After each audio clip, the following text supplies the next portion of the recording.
I think it's real for the Patriots that if they do get some type of deal that they love, and I know everybody's like, well, what is a deal that you love? I think for them, it's not going to be just picks. I think they have such a deficit over the last few years of just going out there and winning football games and putting a talented enough roster out there to compete for championships. I think this team will be better, obviously, than it was last year when you only won 4 games. That's not saying much.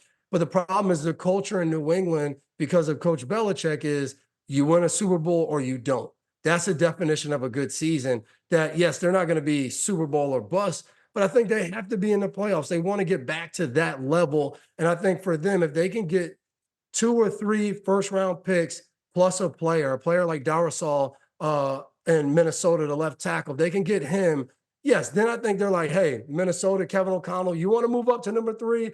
Give us a starting left tackle that we can go out there and say, we now have the tackle for the next 5 to 10 years on our roster.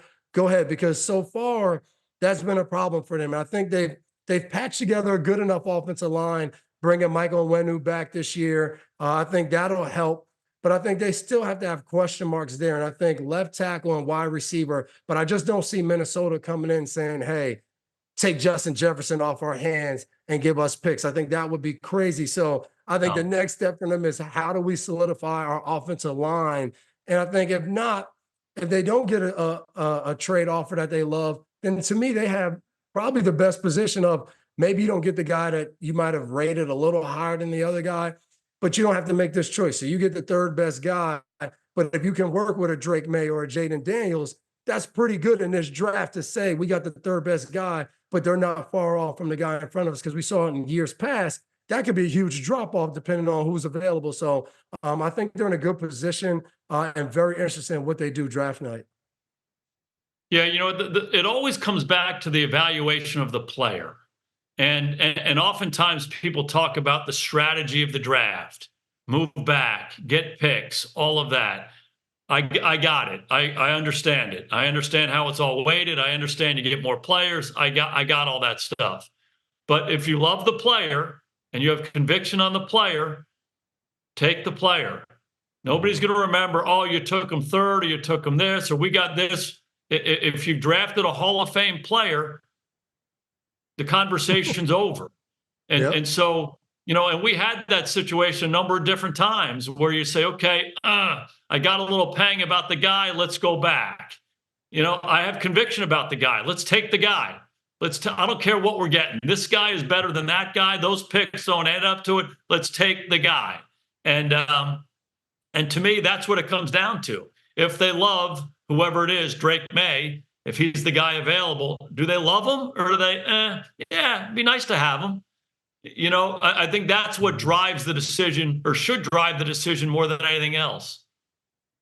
When you have the number 3 pick, or you're so high, do you have a sense that you kind of fall in love with a guy because of time goes on and you need that quarterback?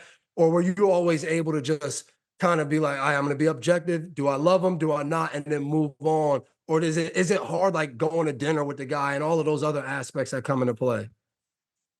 For me, it was always the goal of the draft was to don't make it about position need.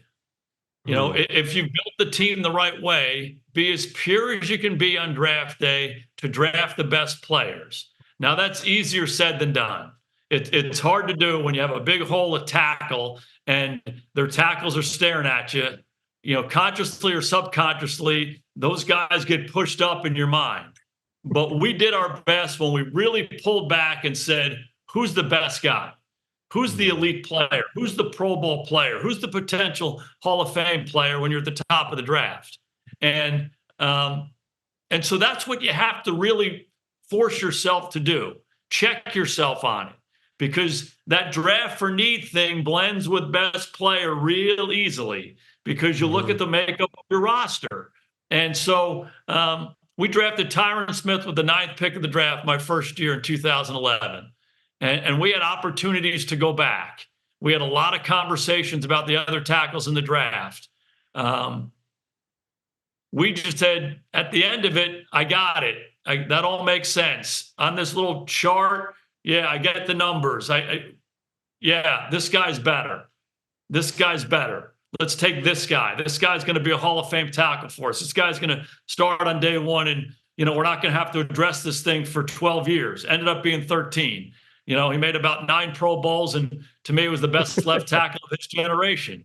And so I was happy with the conviction that we had. He was the first player we drafted when I was the head coach, and it was like he represented everything we wanted.